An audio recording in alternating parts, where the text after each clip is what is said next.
Imagine a quiet mountain resort nestled deep in the vast forests of Northern California, a place where families sought escape, where the air was crisp, and the biggest concern was the next fishing trip. But on an unassuming April morning in 1981, this peaceful idyll was shattered. Cabin 28 at the Keddie Resort became the scene of a quadruple homicide so brutal, so perplexing that it continues to defy logic. This is the story of the Keddie Cabin Murders, a family slaughtered, 2 children vanished, a crime scene filled with chilling anomalies, and a killer who disappeared into the shadows, leaving behind only questions and an enduring nightmare. Our story begins with the Sharp family.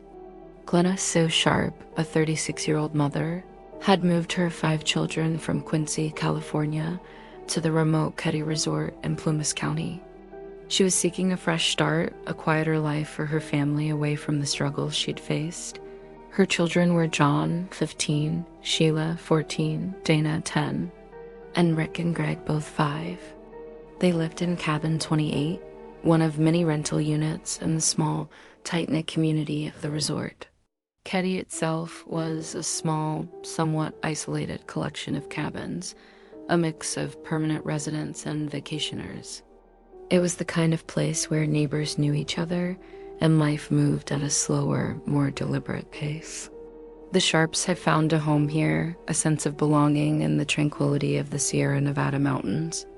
The night of April 11th, 1981, was, for all intents and purposes, just another ordinary Saturday night. No one could have predicted the sheer terror that was about to descend upon Cabin 28. The events leading up to the murders are pieced together from various accounts, forming a fragmented timeline of their final day.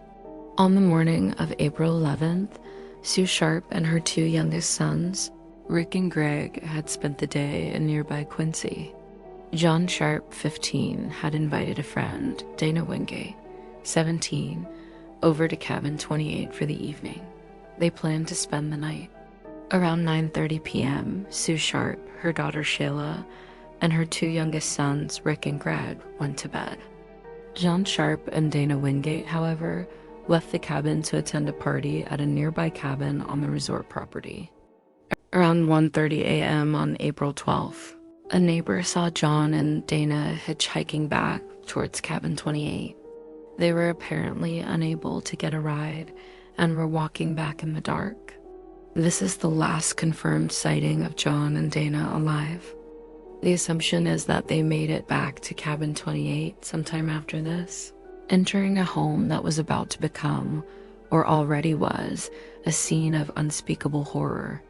The next morning, the horrific truth would be uncovered. The morning of April 12th brought a chilling silence to Cabin 28. Sheila Sharp, Sue's 14-year-old daughter, had spent the night at a friend's cabin just next door. When she returned home around 7 o'clock, he discovered a scene that would haunt her and the town of Keddie forever. The front door was ajar. An immediate sense of dread must have filled the air. Stepping inside, she found the living room in disarray. She then entered the master bedroom and saw the horrific truth. Her mother, Sue Sharp, was dead. Sheila, terrified, immediately ran back to her friend's cabin and called for help. When authorities and neighbors entered Cabin 28, the full extent of the nightmare was revealed. In the living room, Sue Sharp, her son John Sharp, and his friend Dana Wingate were found. They were bound with medical tape and electrical cords. Their faces were covered, and they had suffered extreme blunt force trauma, consistent with a hammer and multiple stab wounds. The bodies were positioned in a disturbingly deliberate manner. Adding to the horror, a steak knife and an ice pick were found taped to the wall near the victims, a macabre display from the killer. The room was covered in blood, yet oddly, some pieces of furniture had been placed over the bodies, seemingly to conceal them, or as part of a ritualistic staging. The sheer brutality of the scene left hardened investigators stunned. But the nightmare didn't end there. Amidst the carnage, a terrifying realization dawned.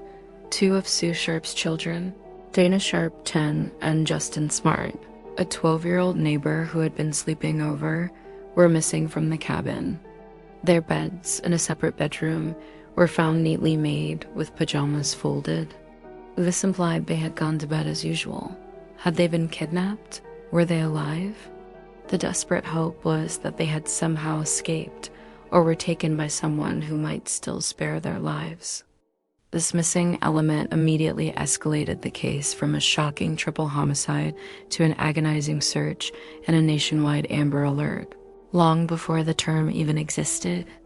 The question of their whereabouts added a layer of unbearable tension and fear to an already horrifying crime. The investigation now had two distinct, terrifying angles: the brutal murders and the agonizing search for two vanished children. The Keddie Cabin crime scene was a confounding puzzle, filled with details that defied easy explanation and seemed to point to more than just random violence. Despite the horrific nature of the crime, there was no sign of forced entry into Cabin 28. This suggested either the killer knew the victims and was let in, or had a key, or managed to enter silently through an unlocked door or window. An unusual feat for a surprise attack on multiple people. A hammer and several knives were believed to be the primary weapons. The hammer likely caused the blunt force trauma, while the knives were used for the stab wounds. Some of these knives were found taped to the wall, as mentioned, a chilling signature. The victims were bound with medical tape and electrical cords. This indicated a methodical, prolonged attack rather than a quick burst of violence. The medical tape, in particular, was unusual and not a common household item, potentially hinting at the killer's profession or access. All the windows in Cabin 28 had their curtains or blinds drawn and were covered with sheets or blankets from the inside. This suggested the killer wanted to conceal the activity within the cabin from outside view, implying that deliberate, planned act of privacy during the murders. In the bedroom where Dana Sharp and Justin Smart had been sleeping, their beds were found neatly made with pajamas folded on top. This suggested they had gone to bed as usual and were taken from their sleep, rather than waking up to a struggle. Several items of the victim's clothing were missing from the scene, including Dana Wingate's jacket and shoes, and some of Sue Sharp's underwear. Were these taken as trophies, or did they contain crucial evidence the killer wanted to remove? While the living room was a scene of chaos and blood, the kitchen and other areas showed signs of relatively normal activity, with food out on the counter. This disjointed picture of violence and domesticity added to the confusion. These seemingly contradictory details pointed towards a meticulously planned crime, executed by someone with a terrifying level of control and possibly a deeply disturbed psychological state. The investigation, primarily handled by the Plumas County Sheriff's Office, was fraught with challenges from the very beginning, leading to critical errors that would haunt the case for decades. A quadruple homicide of this brutality was unprecedented for a small rural county. The department lacked the specialized forensic tools, the trained personnel, and the experience needed for such a complex, high-profile case. In the crucial early hours before proper protocols were fully established, the crime scene was not adequately secured. Multiple individuals, including neighbors, early responders, and even curious onlookers, entered and moved through Cabin 28, potentially destroying or contaminating vital evidence. Reports suggest that some crucial pieces of evidence, including the medical tape used for bindings, were either misplaced, mishandled, or never properly analyzed in the early stages. The initial focus seemed to quickly narrow on a few suspects, potentially overlooking other leads or patterns. The small community, gripped by fear and rumor, also contributed to the complexity, as accurate information was often mixed with speculation and local gossip. These early missteps cast a long shadow over the entire investigation, making it incredibly difficult to piece together a clear picture years later as memory faded and evidence degraded. The initial missing children added an agonizing dimension to the horror. Days turned into weeks, and the hope of finding Dana and Justin alive dwindled. Massive search efforts were launched, involving local law enforcement, volunteers, and even search and rescue dogs. The dense, rugged terrain of the Sierra Nevada mountains made the search incredibly challenging.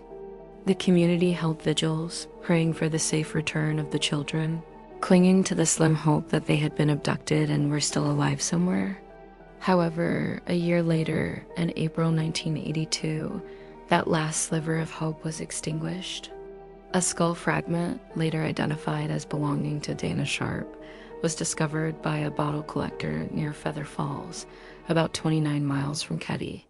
Subsequent searches in the area led to the discovery of additional remains, confirming that both Dana Sharp and Justin Smart had also been murdered. Their bodies had been abandoned in a remote, almost inaccessible location, a final cruel act by their killer. The discovery of Dana and Justin solidified the tragedy as a complete family massacre, leaving no doubt about the killer's intent. Over the years, despite the initial investigative struggles, several suspects emerged, and the case has seen renewed attention but no arrests. Marty Smart, and Johnny Bubede. These two men quickly became central figures. Marty Smart was Justin Smart's father and a neighbor of the Sharps. John Bubede was a transient with alleged mafia ties who was staying with Marty. They were known to have been at Marty's cabin near the Sharps on the night of the murders. Marty Smart allegedly confessed to the murders to a therapist years later, claiming he and Bubede committed the crime. He also made a chilling statement to a friend: "I don't care if it takes 20 years, they're going to pin this thing on me." He passed a polygraph test for the murders, but later failed one related to knowing details about the crime. Bubede was a known criminal with a violent history. Both men quickly left Keddie after the murders, and both have since died, taking their secrets with them. The B.O. and Smitty theory. Another theory involves two locals, a man known as B.O. and another referred to as Smitty, believed to be involved in drug dealing. Rumors circulated that John Sharp was involved in a drug deal gone wrong, leading to the massacre. Sheila Sharp's account, Sheila's own testimony from that night, has been crucial. She stated she returned home around 7 a.m. and found the horrific scene. She did not mention seeing the two youngest boys, Rick and Greg, in the living room area where the other bodies were found. They were later found unharmed in their own beds.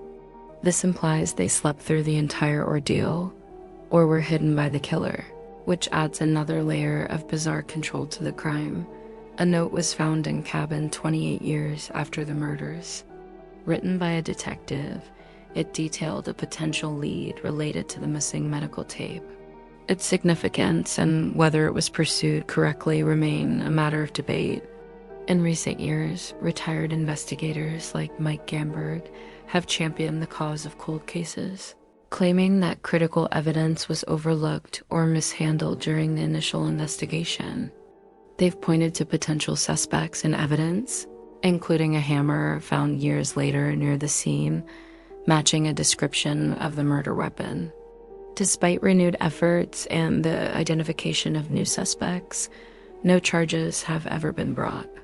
The Keddie Cabin Murders remain one of California's most haunting unsolved cases.